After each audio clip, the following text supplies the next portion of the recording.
Okay. Assalamualaikum. Today we are going to start a new chapter, classification of elements and periodicity in properties. Okay.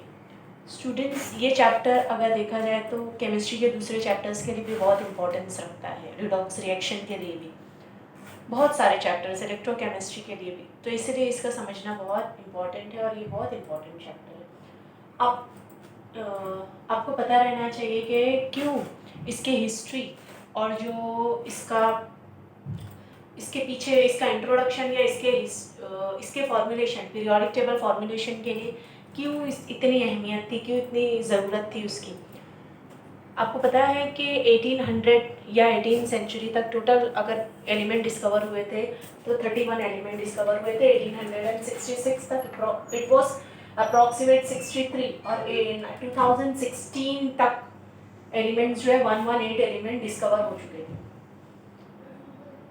अब ये सारे elements की जब discovery start हुई तो इनको कहाँ रखा जाए, इनके लिए एक प्रॉपर प्लेस होनी चाहिए। उस प्लेस को समझते हुए और इन एलिमेंट्स को याद कैसे रखें, कैसे याद रखा जाएगा, तो इसके लिए बहुत सारे साइंटिस्ट की थ्योरी जो है, प्रपोजल जो है उनके सामने रखा गया कि जैसे आपने दुबे रायनर ट्राइड्स पढ़ा है, ये सारे साइंटिस्ट की जो न्यूलैंड्स, ऑक्टेव न्यूलैंड और मेंडेलिव पीरियोडिक टेबल, ये सब क्यों इनका कॉन्सेप्ट प्रेजेंट किए थे, जस्ट बिकॉज कि हम पीरियोडिक टेबल में एलिमेंट्स को याद कैसे रख सके। तो इनके मुताबिक क्या था कि एलिमेंट्स को उनकी सिमिलर प्रॉपर्टीज़ के बेस पर हम लोग पीरियोडिक टेबल में रख देते हैं, जहाँ पर उनको उनका अपना एक प्लेस मिल जाएगा और किसी भी पर्सन को उसकी स्टडी करने में आसानी होगी। तो उसकी नीड्स की ज़रूरत हुई थी, ये आप लोगों को समझ में आ गया। और ये भी पता होना चाहिए कि पीरियोडिक टेबल में प्रेजेंट एलिमेंट से बहुत सारे कंपाउंड्स तैयार होते हैं, है ना। एलिमेंट्स के एटम्स के कंबाइन होने से ही कंपाउंड तैयार होते हैं। तो आपको पता हो कि बहुत सारे इस तरह के इनऑर्गेनिक और ऑर्गेनिक कंपाउंड्स प्रिपेयर किए गए हैं, जिसमें से अभी तक की मैं बात करूं तो 2 मिलियंस कंपाउंड्स प्रिपेयर किए गए हैं इनऑर्गेनिक, और 18 मिलियन कंपाउंड्स प्रिपेयर हो चुके हैं ऑर्गेनिक के, just because of these elements जिनकी डिस्कवरी हुई थी, जो कि 2016 तक 118 एलिमेंट की डिस्कवरी बताता था। ओके, तो अब एक एक एलिमेंट की डिस्कवरी, एक एक एलिमेंट की स्टडी करना बहुत डिफिकल्ट है, तो क्या कर दिया गया था, इनको रख दिया था पीरियोडिक टेबल में ग्रुप के फॉर्म में और रोज के फॉर्म में, वैसे ही स्टडी किया जाता था। इसी बेस पर बहुत सारे साइंटिस्ट की अपनी थ्योरी थी, जिसमें सबसे फर्स्ट अगर मैं बोलूं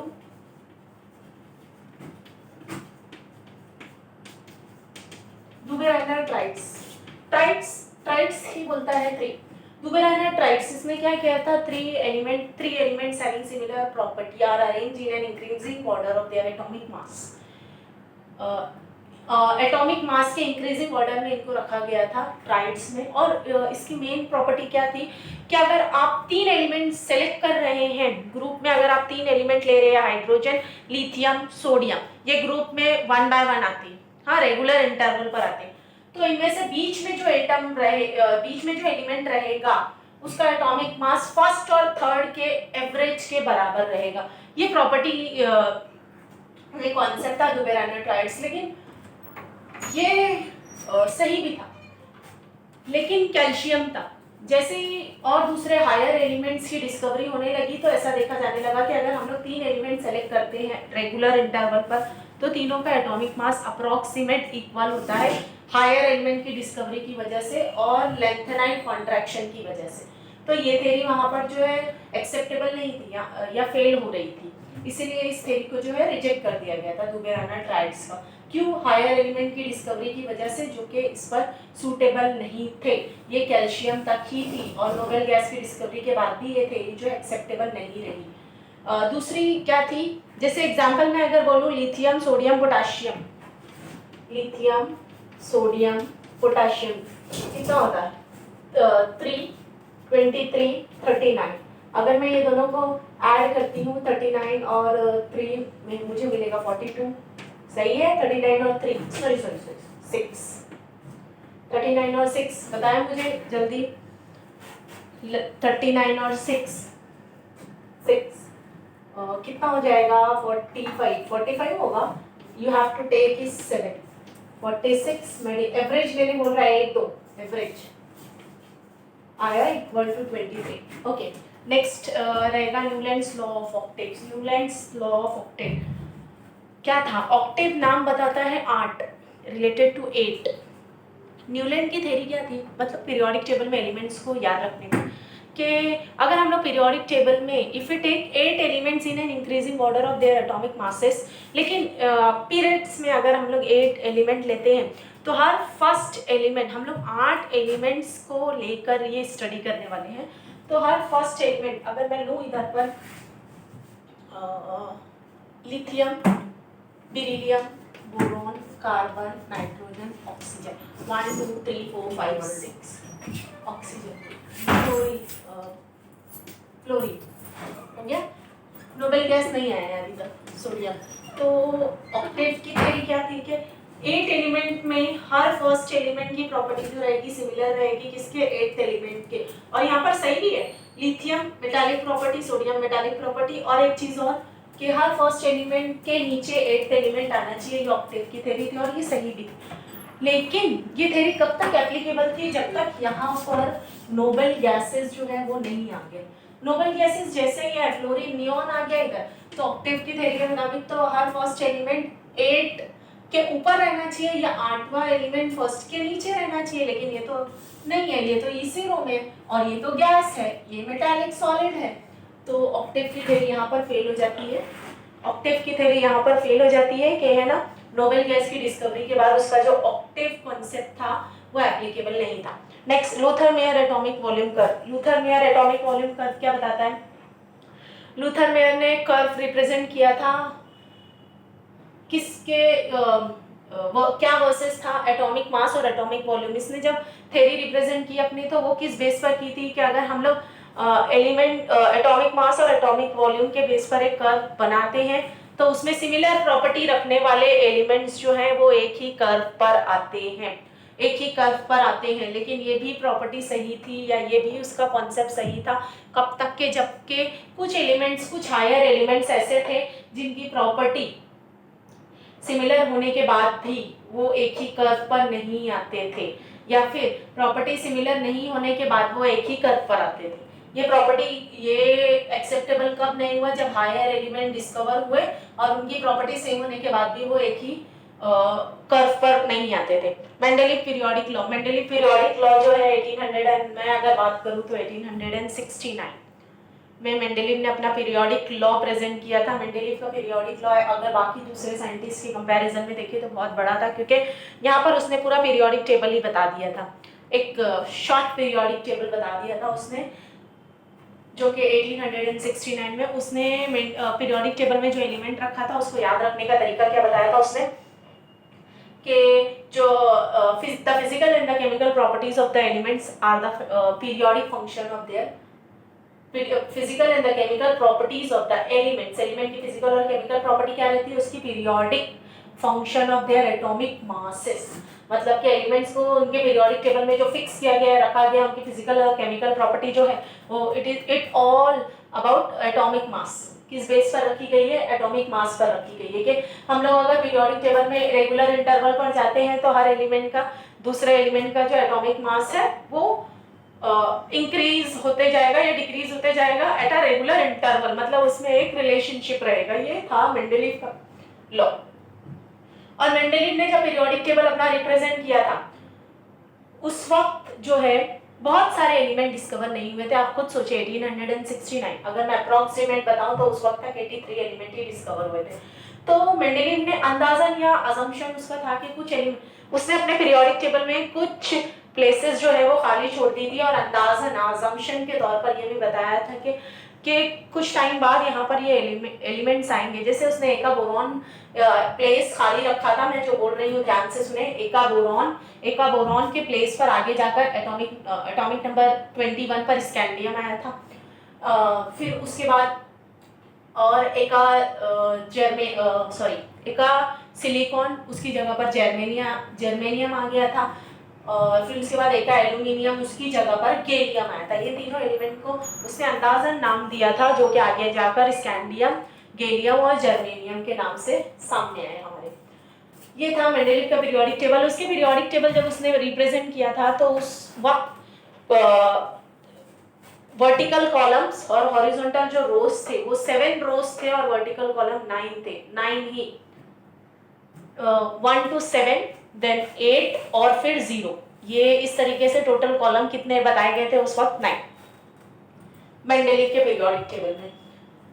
फिर उसके बाद पीरियोडिक टेबल हो गया ये मेंडेलिव का। Modern periodic law, modern periodic law और मॉडर्न पीरियोडिक टेबल क्या होता है? आपको पता हो कि मेंडेलिव के 1869 पर बताने के बाद 1932 पर हेनरी मोजले ने मॉडर्न पीरियोडिक टेबल बताया था। उस वक्त काफी एलिमेंट डिस्कवर हो गए थे। आपको पता हो कि काफी एलिमेंट डिस्कवर हो गए थे। तो हम लोग जो पीरियोडिक टेबल अभी तक पढ़ते थे 2019 में आने से पहले तक, तो उस वक्त तक वो हम लोग हेनरी मोजले का पीरियोडिक टेबल पढ़ते थे। उस वक्त हेनरी मोजले ने मेंडेलिव की डेफिनेशन में क्या चेंज लाया था? उसने खाली मॉडिफाई क्या किया था कि physical and the chemical property of physical and the chemical properties of the elements are the periodic function of their atomic number। Elements को पीरियोडिक टेबल में एटॉमिक मास के बेस पर नहीं रखा गया बल्कि इसे एटॉमिक नंबर के बेस पर रखा गया। और ये प्रॉपर्टी और ये कॉन्सेप्ट जो है काफ़ी सही और ट्रू साबित हुआ, क्योंकि अगर हम लोग पीरियोडिक टेबल में चाहे अक्रॉस द पीरियड जाते हैं तो हम लोगों को एक एक का डिफरेंस साफ समझ में आता है, कहीं कोई प्रॉब्लम नहीं आती। यहीं पर अगर मेंडेलिव में देखें, मेंडेलिव में कहीं पर एक एलिमेंट अगर we if we go across the period, तो कुछ एलिमेंट्स जो हैं उनका एटॉमिक मास, जो 2 के एटॉमिक मास में डिफरेंस 1 का आता है या 2 का आता है, 2.5 का आता है, पॉइंट में आता है, मतलब कोई रेगुलर इंटरवल नहीं है, कोई ऐसा डिफरेंस नहीं है जो हम लोग याद कर सकते हैं। ये ड्रॉबैक था मेंडेलिव के जो पीरियोडिक लॉ था। वही हेनरी मोजले ने पीरियोडिक लॉ जो है करेक्ट करके बताया था कि it was not atomic mass, वो एटॉमिक नंबर था।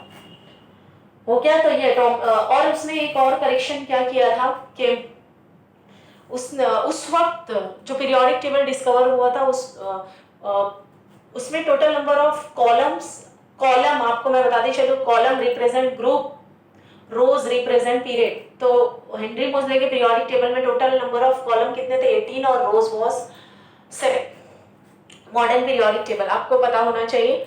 Okay, total there is a periodicity occurring at regular intervals. अगर मैं पीरियड की बात करूं तो रेगुलर इंटरवल्स कैसे थे पीरियड में? 2 एलिमेंट, फिर 2 8 8, समझ में आ रहा है आपको? 2 8 8 हो गया 3 पीरियड तक मैंने बोला अभी तक। 18 18 32 and so the number of 32 तक। ये कैसे? अगर आप मैं बोलूं 2 element, first period, second period 8, third period 8, fourth period 18, fifth period 18, six period 32, 8 period, 7 period 32। ये 32 कब आते हैं? जब लेंथेनाइड और एक्टिनाइड इसमें एंटर हो जाते हैं। तो ये, या फिर उसने इस नंबर को, ये जो 2 8 18 32, उसने इसको मैजिक नंबर्स बोला था। मतलब ये टोटल नंबर ऑफ एलिमेंट्स थे हर पीरियड में। अब इस तरीके से उसने पीरियड्स जो कॉलम्स थे 18 कॉलम, अगर मैं बोलूँ तो हम लोग नॉर्मली ऐसा याद रखते हैं 1 2 3 4 अप टू 18, लेकिन और नाम कैसे दिया गया था? फर्स्ट कॉलम फर्स्ट है, सेकंड कॉलम सेकंड है, फिर उसके बाद थर्ड बी, समझ में आ रहा है? Fourth B, fifth B, sixth B, seventh B, eighth B जो है वो 3 कॉलम को मिलाकर बना था। एट्थ बी, समझ में आ रहा है मैं क्या बोल रही हूँ? Eighth B. फिर उसके बाद आ गया हमारा क्या? एट्थ बी के बाद ये ए स्टार्ट हो गया हमारा।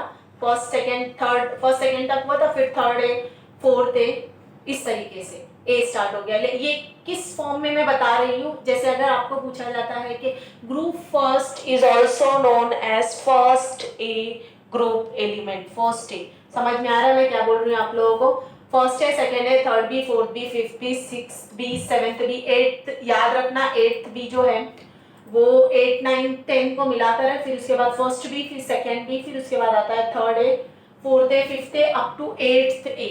ये कॉलम के नाम है इन रोमन नंबर। समझ में आ रहा है? ओके। और कुछ कॉमन कॉलम्स जो है उनके कुछ कॉमन या फिर बहुत जैसे फर्स्ट ए के अलावा इसको और स्पेशल नाम क्या दिया गया, अल्कली मेटल। सेकेंड ए को बोला जाता है अल्कलाइन अर्थ मेटल, हो गया। एलिमेंट्स ऑफ ग्रुप 11, ग्रुप 11 को क्या बोला जाता है, are coinage metals. Coinage metal आपको पता है, उसमें कॉपर आ जाता है, सिल्वर आ जाता है, गोल्ड आ जाता है, इसको कोइनेज मेटल्स बोला जाता है, याद रखिए। हाँ, आपको एग्जाम्पल में पूछा जा सकता है। Group 15 are known as pnictogen. Pnictogen समझ में आ रहा है, जिसमें आपको नाइट्रोजन फॉस्फोरस मिलेगा। Elements of group 17 you know it very well that they are known as no halogens, और group 18 elements are known as noble gas zero group elements or you can say inactive gases। समझ में आ रहा है? पूछ रहे why has group 0 been placed at the extreme right of the periodic table। क्यों बोला गया है कि ग्रुप 0 को extremely right side periodic table में राइट साइड पर रखा गया है, इसको जीरो ग्रुप एलिमेंट को, जीरो ग्रुप या you can say noble elements और इनएक्टिव एलिमेंट। देखा एकदम एक्सट्रीमली राइट साइड में क्यों रखा गया है, क्योंकि इनके जो just because of electronic configuration, electronic configuration की वजह से इनकी इलेक्ट्रॉनिक कॉन्फ़िगरेशन स्टेबल होती है। दे डू नॉट एक्सेप्ट और loose electron for the stability. Stability के लिए उनको कोई ज़रूरत नहीं होती इलेक्ट्रॉन लेने और देने की, वो स्टेबल होते हैं इसीलिए। और वो केमिकली इनएक्टिव है, यानी वो ज़्यादा रिएक्शन में या किसी से रिएक्ट नहीं करते फास्ट से, इसी बेस पर इनको क्या किया गया, एक्सट्रीमली राइट साइड में रखा गया है। कहाँ पर? पीरियोडिक टेबल में। Electronic configuration and types of elements. Okay, अगर पीरियोडिक टेबल में बोलूँ तो कॉलम और रोज हो गया, तो अब मैं पार्ट्स में डिवाइड करूँ तो मेरा होता है S block element. S block elements किसको बोलेंगे? The elements in which distinguishing electrons or the last electron or valence electron enters into the s orbital of the valence shell और outermost shell, जिसकी electronic configuration किसकी रहती है। अगर कोई s orbital में इलेक्ट्रॉन एलिमेंट्स आते हैं तो उसकी इलेक्ट्रॉनिक कॉन्फ़िगरेशन कितनी होगी? ns1, या तो ns1 पर खत्म होगी या ns2 पर, अगर s ब्लॉक का एलिमेंट है। s ब्लॉक में तो दो ही कॉलम आते हैं ना, group. p block element, the elements in which last electron enters into the p orbital। p orbital के कोई से, p orbital तीन टाइप के होते हैं, तीनों में से कोई भी एक ऑर्बिटल में जब इंटर होता है आउटर मोस्ट शेल में, उसको बोलते हैं p block element। इसकी लास्ट इंटर होगा ns2 np1 से 6, मतलब कि उस p ब्लॉक के एलिमेंट के इलेक्ट्रॉनिक कॉन्फ़िगरेशन में पहले s भरा हुआ रहेगा और p 1 से लेकर 6 पर फिनिश हो सकता है। अगर मैं ग्रुप 13 का एलिमेंट लूँ तो P1 पर खत्म होगा। समझ में आ रहा है? D block element, D block element electron enters into the outermost shell D orbital के, लेकिन इसकी इलेक्ट्रॉनिक कॉन्फ़िगरेशन आपको पता हो कि अगर मैं ये बनाती हूँ पीरियड, तो मेरा ये फोर्थ पीरियड है। फोर्थ पीरियड में मुझे डी ब्लॉक में स्कैंडियम मिला 21 पर। स्कैंडियम आ रहा है फोर्थ पीरियड पर, इसकी इलेक्ट्रॉनिक कॉन्फ़िगरेशन खत्म होगी 3d पर, यानी जिस पीरियड के एलिमेंट्स को आप लेते हो इलेक्ट्रॉनिक कॉन्फ़िगरेशन करते हो उससे एक कम नंबर पर क्या रहता है, डी ऑर्बिटल, इसलिए इसके इलेक्ट्रॉनिक कॉन्फ़िगरेशन में n-1 डी आता है। समझ में आ रहा है? n-1 डी 1 से लेकर 10, ns 0 से लेकर 2। 0 क्यों? क्योंकि डी ऑर्बिटल डी ब्लॉक के एलिमेंट में कुछ एनोमलस बिहेवियर बताने वाले भी एलिमेंट्स होते हैं, यानी कि वो क्या करते हैं, एस से इलेक्ट्रॉन एक्सेप्ट करके अपने आप को स्टेबल और एक्स्ट्रा स्टेबल बना लेते हैं। हो गया। अब कुछ एलिमेंट्स का स्पेशल नाम या उनको और क्या खास प्रॉपर्टीज बताई गई है, जैसे hydrogen smallest atomic size. Students ये बहुत इंपॉर्टेंट चीज बता रही हूँ, बहुत गौर से सुनेंगे। स्मॉलेस्ट एटॉमिक साइज हाइड्रोजन, और lightest solid metal lithium, lightest solid metal. उसी लिस्ट में अगर मैं बोलूँ आप लोगों को हीलियम हाईएस्ट आयोनाइजेशन पोटेंशियल, इसकी हाईएस्ट आयोनाइजेशन पोटेंशियल होती है। उसके बाद मैक्सिमम, कार्बन के पास मैक्सिमम कैटिनेशन खासियत होती है। कैटिनेशन सिर्फ कार्बन में ही नहीं होती, उसके ग्रुप में सबके पास होती है कैटिनेशन एक्सेप्ट लास्ट वन। तो मैक्सिमम लेकिन किसके पास होती है? कार्बन के पास होती है। नेक्स्ट हम लोग क्या देख सकते हैं, हाई इलेक्ट्रोनेगेटिविटी किसकी होती है? हैलोजन में फ्लोरीन के पास होती है। कुछ एलिमेंट जो होती है उनके पास ऐसी स्पेशल प्रॉपर्टी होती है जो बाकी सबसे उसके पास ज्यादा होती है, जैसे इलेक्ट्रोनेगेटिविटी फ्लोरीन की 4 होती है, जो कि पूरे पीरियोडिक टेबल में, not only in its group इसके पूरे पीरियोडिक टेबल में उसकी इलेक्ट्रोनेगेटिविटी सबसे हाई होती है। अगर मैं और आगे बोलूँ तो radon heaviest gases non metal, heaviest अगर रेडॉन देखा जाए तो they are it is radioactive, लेकिन उसमें भी हेवीएस्ट गैसियस नॉन मेटल होता है। उसके बाद अगर मैं बोलूँ iodine sublime on heating, iodine की क्या प्रॉपर्टी होती है कि वो हीटिंग करने पर क्या हो जाता है, सब्लिमेट हो जाता है, सब्लिमेशन रिएक्शन बताता है, जिसको आप अमलेट एसिड भी बोलते हैं कि direct solid get converted into gaseous state. Bromine, bromine की खास बात क्या होती है, ये भी नॉन मेटल है, लेकिन ऐसा नॉन मेटल है जो कि एग्जिस्ट करता है कौन से स्टेट में, लिक्विड स्टेट में। Next tellurium, most stable element, tellurium most stable element. उसके बाद और कौन है जो मतलब एक्सेप्शनल प्रॉपर्टी बताता है या फिर उसकी प्रॉपर्टी बाकी सबसे ज्यादा होती है, that is Hg, mercury lowest melting point. आपको पता है ना मर्क्यूरी जो है मेटल है जो कि लिक्विड स्टेट में होती है, और गैलियम भी होती है, लेकिन गैलियम सीजन के हिसाब से जो है वो टेम्परेचर हाई होने पर वो लिक्विड में कन्वर्ट हो जाती है, नॉर्मली सॉलिड होती है। मर्क्यूरी का भी मेल्टिंग पॉइंट बहुत कम होने की वजह से it exist in liquid state. Osmium OS heaviest solid metal है। उसके बाद tungsten W highest melting point, boiling point. अब हम लोग और दूसरी प्रॉपर्टी क्या देख सकते हैं, francium liquid element of radio active nature, liquid caesium lowest electronegativity, lightest liquid metal. Lowest electronegativity मतलब मैं इसको अपोजिट कर सकती हूँ किसके, फ्लोरीन के, जिसकी इलेक्ट्रोनेगेटिविटी बहुत हाई होती है। ओके, एफ ब्लॉक एलिमेंट की इलेक्ट्रॉनिक कॉन्फ़िगरेशन क्या होती है, अगर फिफ्थ ब्लॉक का मैंने एलिमेंट सिक्स्थ इलेक्ट्रॉनिक कॉन्फ़िगरेशन में एफ ब्लॉक या एफ ऑर्बिटल का एंटर होता है, अगर एलिमेंट सिक्स्थ पीरियड और सेवंथ पीरियड करेगा। इलेक्ट्रॉनिक कॉन्फ़िगरेशन में डी ऑर्बिटल का एंटर होता है अगर एलिमेंट फोर्थ पीरियड से स्टार्ट होता है। अगर आपने थर्ड पीरियड का एलिमेंट लिया और आप चाहते हैं कि उसमें डी ब्लॉक आए तो नॉट पॉसिबल। इसी तरीके से एफ ब्लॉक के लिए एलिमेंट जो है सिक्स पीरियड या सेवेंथ पीरियड का होना चाहिए। सिक्स पीरियड का एलिमेंट आपने लिया अगर, तो इलेक्ट्रॉनिक कॉन्फ़िगरेशन डी में जैसे आप एक कम करते हो n-1, n is number of period, n-1 if you are taking example of element from sixth period, तो उसमें d जो रहेगा n-1 यानी 5d, और f जो रहेगा एक और कम हो जाएगा यानी n-2f, n-2f, n-1d। समझ में आ रहा है, ns समझ में आ रहा है क्या आप लोगों को, n-1 2f, 0 से 2, 0 से 1, या यू कैन से 0 से 1 1, f क्या रहेगा 1 से 14 फिर -2। समझा, यहाँ पर जो स्टेबिलिटी कम ज़्यादा होती है, जैसे डी में स्टेबिलिटी ज़्यादा हो रही है, एक्स्ट्रा स्टेबिलिटी के लिए जीरो का एस का इलेक्ट्रॉन ले लिया जाता है, वैसे ही इधर पर स्टेबिलिटी कम ज़्यादा, एक्स्ट्रा स्टेबल करने के लिए, स्टेबल करने के लिए, हाफ स्टेबल करने के लिए इलेक्ट्रॉन जो है डी के पास से लिए जाते हैं, इसीलिए डी जो है कभी जीरो और कभी 1 हो जाता है। Understood, okay. सी नेक्स्ट,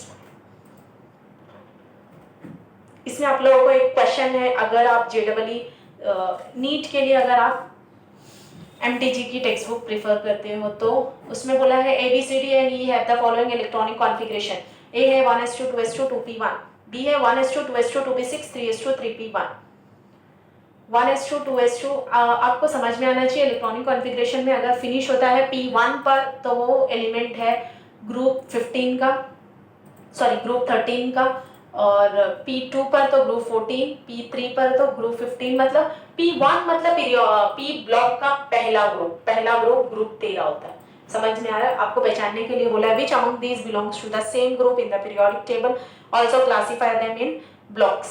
आपको समझ में आ जाना चाहिए इलेक्ट्रॉनिक कॉन्फ़िगरेशन में P1 पर अगर फिनिश हो रहा है, 4 एलिमेंट के इलेक्ट्रॉनिक कॉन्फ़िगरेशन दिए और सब फिनिश हो रहे हैं P1 पर, तो they belongs to same group.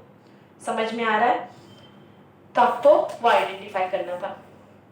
और आपको ये भी बताते चलो एफ ब्लॉक जो है पीरियोडिक टेबल में जो एस ब्लॉक है उसको आपको पता है उसका नाम अल्कली मेटल और अल्कलाइन अर्थ मेटल है, उनको रिप्रेजेंटेटिव एलिमेंट्स बोला जाता है। डी ब्लॉक को ट्रांजिशन एलिमेंट्स बोला जाता है। एस ब्लॉक के ज़्यादातर एलिमेंट्स जो है मेटालिक कैरेक्टरिस्टिक बताते हैं, अप्रॉक्सीमेट 78% एलिमेंट 78% उनकी मेटालिक प्रॉपर्टी होती है। और डी ब्लॉक के एलिमेंट ट्रांजिशन एलिमेंट बोला जाता है, नॉन मेटल या फिर यू कैन से मेटालॉइड। और पी ब्लॉक का जो है, पी ब्लॉक का भी रिप्रेजेंटेटिव एलिमेंट बोला जाता है और वो उनमें ज़्यादातर नॉन मेटालिक प्रॉपर्टी पाई जाती है। एफ ब्लॉक जो है, एफ ब्लॉक यू नो एक वेरी वेल लेंथेनाइड और एक्टिनाइड सीरीज उसमें होती है, ज़्यादातर जो है रेडियो एक्टिव एलिमेंट्स जो है इसमें पाई जाती है, जिन्हें बोला जाता है transuranic element. Okay, see next, periodic trends in properties of element.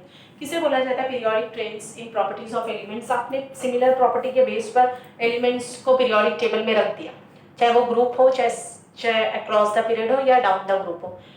लेकिन कोई ऐसी प्रॉपर्टीज रहती, कुछ ऐसी प्रॉपर्टी होती है जो हम लोग अगर डाउन द ग्रुप चाहते हैं, नीचे की तरफ चाहते हैं, तो एक ही ग्रुप के सारे elements, electronic configuration same, electronegativity, positivity सब सेम, लेकिन कुछ प्रॉपर्टीज ऐसी होती है जो डाउन द ग्रुप जाएं या क्रॉस द पीरियड जाएं तो किसी की कम होते जाती है, किसी की इंक्रीज होते जाती है, या फिर कोई चेंज नहीं आता।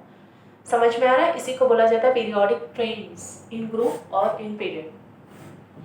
For example atomic size, atomic volume, atomic radii किसको बोलते हैं? Radii, radii comes from radius, radius आपने सुना होगा इसमें सर्कल में, distance from centre to the outermost या फिर centre to the circumference of circle, centre से लेकर सर्कल के सर्कमफ्रेंस लास्ट पॉइंट तक का डिस्टेंस क्या होता है? That is radius. तो यहाँ पर रेडियस क्या रहेगा? Radius distance from centre of nucleus to the outermost shell of atom. Atom atomic radius है ना, तो एटम, आयनिक रेडियस तो आयन क्या रहेगा? सेंटर ऑफ, आपने किसी एटम का स्ट्रक्चर बनाया है, इतने सारे उसके पास शेल है, तो distance from centre of nucleus to the outermost shell या you can say outermost electron, centre से आउटर मोस्ट इलेक्ट्रॉन तक का जो डिस्टेंस रहता है, देखे ना आपने रेडियस, रेडियस ऐसा बनाया होगा सेंटर से बाहर तक का, वैसे ही एटॉमिक रेडियस में एटम के सेंटर से उसके आउटर मोस्ट इलेक्ट्रॉन तक का डिस्टेंस जो रहता है वो क्या रहता है? उसका atomic radius. Okay, atomic radius तो तीन तरीके के होते हैं, covalent radius, one covalent radius कैसे निकाला जाता है? रेडियस आर, आर कोवेलेंट और covalent bond length divided by, for example दो एटम है, बहुत नियरेस्ट है, मैं कोवेलेंट का बता रही हूँ, तो एक एटम के न्यूक्लियस से दूसरे एटम के यहाँ तक का जो डिस्टेंस रहेगा, ये इसका रेडियस, ये इसका रेडियस, ये दोनों को अगर हम लोग डिस्टेंस निकाल, ये बॉन्ड लेंथ लेते हैं, डिवाइड बाय 2 करते हैं, आपको कैसे निकालेंगे? यहाँ से पॉसिबल नहीं है, तो इसको मैं और इधर ऐसा खींचती हूँ, यहाँ पर अब तो मैं पता कर सकती हूँ ना, यहाँ से यहाँ तक का डिस्टेंस, तो मेरा ये जो डिस्टेंस रहेगा ये बॉन्ड लेंथ रहेगी, डिवाइड 2 से अगर मैं कर दूँ तो कोवेलेंट बॉन्ड हो जाएगी। ये किसके बीच में रहती है? Centre of the nuclei of the two similar atom. Covalent bond किस में रहती है? दो similar, if I take example of H2, अगर मैं H2 लेती हूँ, दो सिमिलर एटम, तो मेरा एक H का ये, एक H का ये, दोनों H बिल्कुल नियरेस्ट होंगे, तो इसके न्यूक्लियस से या इसके न्यूक्लियस तक का डिस्टेंस अगर मैं यहाँ पर काउंट करूँ तो ये डिस्टेंस जो रहेगा डिवाइड बाय, अगर 2 में कर दूँ, दो एटम है ना, तो डिवाइड बाय 2, तो मुझे एक एटम का जो है रेडियस पता चल जाएगा। क्रिस्टल रेडियस और मेटालिक रेडियस किसके बीच में होता है? 1/2 of the internuclear distance between two adjacent metal atoms. Metal atom के बीच का जो बॉन्ड डिस्टेंस रहता है, बॉन्ड डिस्टेंस अगर डिवाइड हम लोग 2 से कर दें तो हम लोगों को वो कौन सा रेडियस मिलेगा? क्रिस्टल रेडियस और मेटालिक रेडियस। जाहिर सी बात है मेटालिक रेडियस और क्रिस्टल रेडियस जो होते हैं हार्ड होते हैं। वंडरवॉल रेडियस किसको बोलते हैं? ये भी रेडियस होता है, लेकिन ये किसके बीच में होता है? दो मॉलिक्यूल्स के बीच में। C between two identical non-bonded isolated atom or two adjacent identical atoms belonging to the two nearest neighboring molecules। दो एटम्स के बीच में या टू नेबरिंग मॉलिक्यूल्स के बीच में सॉलिड स्टेट में। अगर देखा जाए तो सबसे वीक जो बॉन्डिंग रहेगी वो किस में रहेगी? वंडरवॉल रेडियस में, दो मॉलिक्यूल्स के बीच में या फिर दो मॉलिक्यूल के एटम्स के बीच में। दो मॉलिक्यूल का साइज खुद इतना बड़ा हो गया, उसके एटम के बीच का अगर डिस्टेंस निकालने जाए तो वो डिस्टेंस जो होता है बहुत वीक डिस्टेंस मालूम होता है। If we compare 3 types of atomic radii, अगर मैं कंपेयर करती हूँ, सबसे वीक अगर देखा जाए तो सबसे स्ट्रॉन्ग कोवेलेंट, और फिर उसके बाद मेटालिक, फिर उसके बाद वंडरवॉल। और in terms of attractive forces में भी कोवेलेंट फोर्स सबसे strong, metallic, then van der Waals. Variation in a period, variation in a period और वेरिएशन इन अ ग्रुप क्या होता है, मतलब कि अगर मैं एटॉमिक रेडियाई की बात करूं तो सबसे first element if I take example of hydrogen, lithium, sodium, potassium. Hydrogen का एटॉमिक साइज बहुत छोटा होता है, उसमें नंबर ऑफ शेल एक ही होता है। लिथियम में नंबर ऑफ शेल 2 हो जाता है।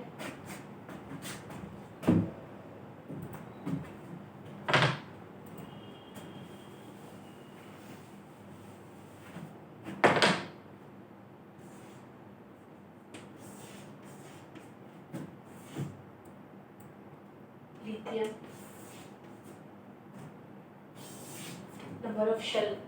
नंबर ऑफ शेल बढ़ते जाता है, जैसे मैं ग्रुप में डाउन द ग्रुप जाती हूँ नंबर ऑफ शेल बढ़ते ही जाता है। नंबर ऑफ शेल बढ़ते जाएगा तो न्यूक्लियस और लास्ट शेल का डिस्टेंस भी बढ़ते जाएगा। सो वेरिएशन इन अ ग्रुप मतलब कि as we go down the group atomic radius increases just because of increase in number of shell. समझ में आ रहा है? ओके। और वेरिएशन इन पीरियड ध्यान से सुनिए। वेरिएशन इन पीरियड क्या होता है? If I take example of sodium, magnesium, aluminium, silicon. Sodium atomic 11, magnesium atomic number 12, aluminium atomic number 13, silicon is 14. ये मैंने एलिमेंट्स लिया है किस फॉर्म में? पीरियड के फॉर्म में, मतलब 1 by 1 रेगुलर इंटरवल पर आते हैं। अब लास्ट 281 दैट 282 मैग्नीशियम का क्या रहेगा? 281, 282, 283, 284। लास्ट शेल में नंबर ऑफ इलेक्ट्रॉन 1 2 3 4 है। ओके, अब ध्यान दें कि अगर मैं बोलूं तो सबसे बड़ा size atomic size if I go across the period, मैं पीरियड में अक्रॉस जा रही हूँ फ्रॉम लेफ्ट, जाते कैसे हैं? स्टडी कैसे किया जाता है? ग्रुप जो है डाउन द ग्रुप जाते हैं, period from left side across the period जाते हैं लेकिन लेफ्ट टू राइट जाते हैं।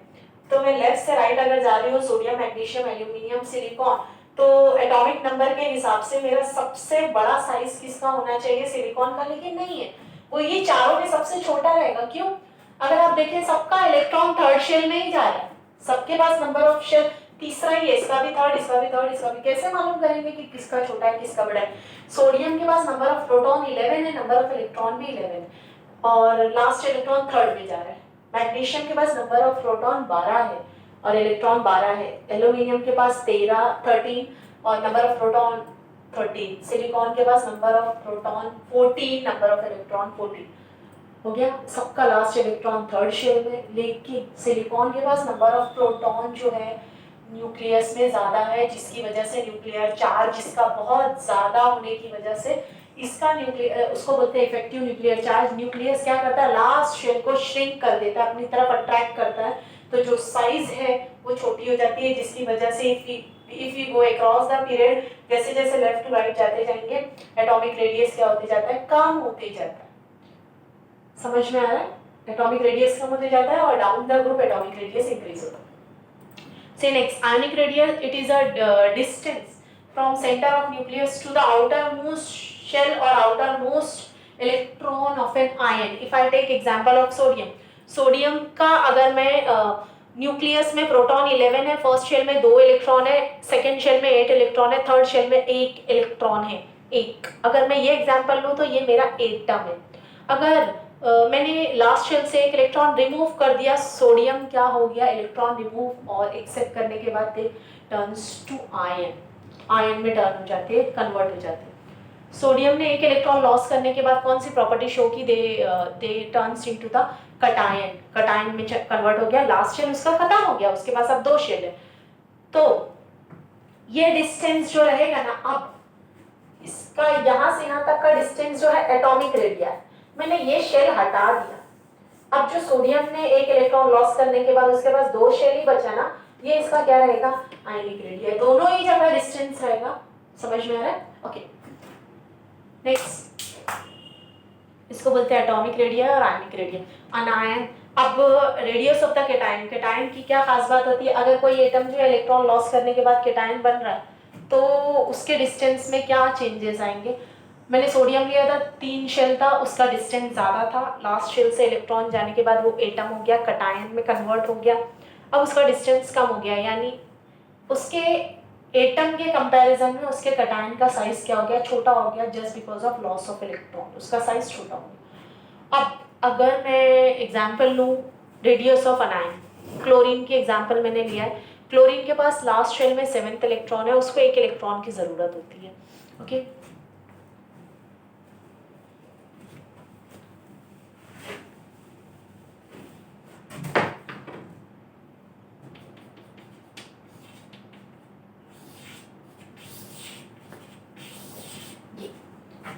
उसने ये एक इलेक्ट्रॉन लॉस कर दिया, तो इसके पास प्रोटॉन 11 है, इलेक्ट्रॉन 10 है। समझ में आ रहा है? प्रोटॉन ज़्यादा है, न्यूक्लियस में प्रोटॉन 11 है, तो न्यूक्लियस में प्रोटॉन ज़्यादा होने की वजह से न्यूक्लियर जो है चार्ज हो जाता है, इफेक्टिव न्यूक्लियर चार्ज बोलते हैं हम लोग उसको, जिसकी वजह से लास्ट शेल को अपनी तरफ अट्रैक्ट करता है, तो कटायन का साइज छोटा हो जाता है। अब क्लोरीन का मैं एग्जांपल अगर लूँ तो न्यूक्लियस में प्रोटॉन 17, 2, 8, 7, इसके पास प्रोटॉन 17, इलेक्ट्रॉन ये क्या करता है कि इलेक्ट्रॉन एक्सेप्ट करने के बाद 7 जो होता है किसमें कन्वर्ट हो जाता है, 8 में, यानी इसके पास इलेक्ट्रॉन कितना हो जाता है, 18। As compare to proton, electron is 18 electron है, यानी बाहर का हिस्सा जो है, बाहर का पार्ट जो है वो ज़्यादा चार्ज है, ज़्यादा एनर्जी रखता है, जिसकी वजह से जब क्लोरीन एटॉमिक फॉर्म में था तो उस वक्त उसका साइज जो था, साइज इतना बड़ा नहीं रहेगा जब वो आयोनिक फॉर्म में कन्वर्ट हो जाएगा। समझ में आ रहा है? ये डिफरेंस है। अब variation in ionic radii in a group और पीरियड, जैसा एटॉमिक रेडियाई है सिमिलरली आयोनिक रेडियाई भी वैसे ही होता है। As we go across the period में जाती हो तो आयोनिक रेडियाई मेरा क्या होते जाता है, कम होते जाता है, और डाउन द ग्रुप जो है आयोनिक रेडियाई बढ़ते जाता है। आइसो इलेक्ट्रॉनिक स्पेसिस, बहुत ध्यान से सुनिए, बहुत इंपॉर्टेंट पॉइंट है। आइसो इलेक्ट्रॉनिक स्पेसिस किसको बोला जाता है? अभी मैंने इससे पहले एग्जांपल लिया था isoelectronic species, iso similar electronic number of electron. If I take example of sodium, magnesium, aluminium, silicon, ये चारों की मैंने एग्जांपल लिया। अगर मैं एटम का स्ट्रक्चर बनाती हूँ तो सोडियम 1, लास्ट शेल में 1, 2, 3, 4, मतलब इनके पास टोटल नंबर ऑफ इलेक्ट्रॉन 11, 12, 13, 14 रहेगा। लेकिन सोडियम लॉस अगर करता है 1, उसके पास इलेक्ट्रॉन 10 बचेगा। मैग्नीशियम 2 लॉस करता है, इलेक्ट्रॉन 10 बचेगा। एल्यूमिनियम भी अगर 3 इलेक्ट्रॉन लॉस करता है, उसके पास 3 इलेक्ट्रॉन लॉस करने के बाद इलेक्ट्रॉन बचता है 10। और सिलिकॉन, सिमिलरली सिलिकॉन, तो इसको बोलते हैं आइसो इलेक्ट्रॉनिक स्पेसिस। जब एक ही पीरियड में आने वाले एलिमेंट्स जो रहते हैं, इलेक्ट्रॉन लॉस करने के बाद सबके पास इक्वल नंबर ऑफ इलेक्ट्रॉन्स अगर बच जाता है, उसको बोलते हैं आइसो इलेक्ट्रॉनिक स्पेसिस। जैसे देखिए आप, नियॉन जो है उसके पास नंबर ऑफ इलेक्ट्रॉन 10 है। सोडियम अगर आयनिक फॉर्म में है, सोडियम प्लस, उसने 1 इलेक्ट्रॉन लॉस किया, इसके पास भी 10 इलेक्ट्रॉन है। फ्लोरीन ने 1 इलेक्ट्रॉन एक्सेप्ट किया, 9 से क्या हो गया, वो 10 हो गया। ये तीन के तीनों जो है ना आइसो इलेक्ट्रॉनिक स्पेसीज बोले जाएंगे, क्योंकि उनके पास चाहे लॉस चाहे गेन या न्यूट्रल फॉर्म में टोटल नंबर ऑफ इलेक्ट्रॉन कितने हैं, 10। Okay, see next, ionisation enthalpy. What do you mean by ionisation enthalpy? Enthalpy is nothing but amount of energy. Ionisation enthalpy जो है, वर्ड देखें ना, आयोनाइजेशन, आयोनाइजेशन मतलब ions. अब enthalpy energy, amount of energy required to remove electron from outermost shell of an atom। किसी भी atom की जब वो गैसियस स्टेट में है, उसके लास्ट शेल में से इलेक्ट्रॉन निकालने के लिए जो एनर्जी लगती है उसको बोलते हैं आयोनाइजेशन एंथैल्पी। फॉर एग्जांपल मैंने यहाँ पर बताया ना, सोडियम के पास लास्ट शेल में इलेक्ट्रॉन 1 था, उसने 1 इलेक्ट्रॉन रिमूव कर दिया, उस 1 इलेक्ट्रॉन को निकालने के लिए जो एनर्जी लगती है, अमाउंट ऑफ एनर्जी, उसको बोलते हैं आयोनाइजेशन एंथैल्पी। समझ में आ रहा है? ओके, अब मैं एक क्वेश्चन आप लोगों से पूछती हूँ कि सोडियम की जो आयोनाइजेशन एंथैल्पी है, आयोनाइजेशन एंथैल्पी अलग अलग होती है। जैसे सोडियम की को 1 इलेक्ट्रॉन रिमूव करना था, उसकी आयोनाइजेशन एंथैल्पी और मैग्नीशियम की आयोनाइजेशन एंथैल्पी में कैसे डिफरेंस है देखें। Sodium, magnesium 2, 8, 1, 11 proton, 12 proton, 2, 8, 2।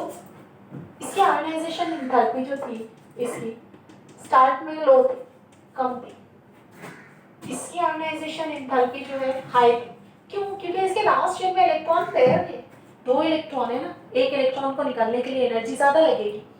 अब first second ionisation enthalpy sodium की ये निकल गया, अब सेकेंड आयनाइजेशन एंथैल्पी सोडियम की ज्यादा रहेगी, बहुत अमाउंट ऑफ एनर्जी लगेगी। क्यों?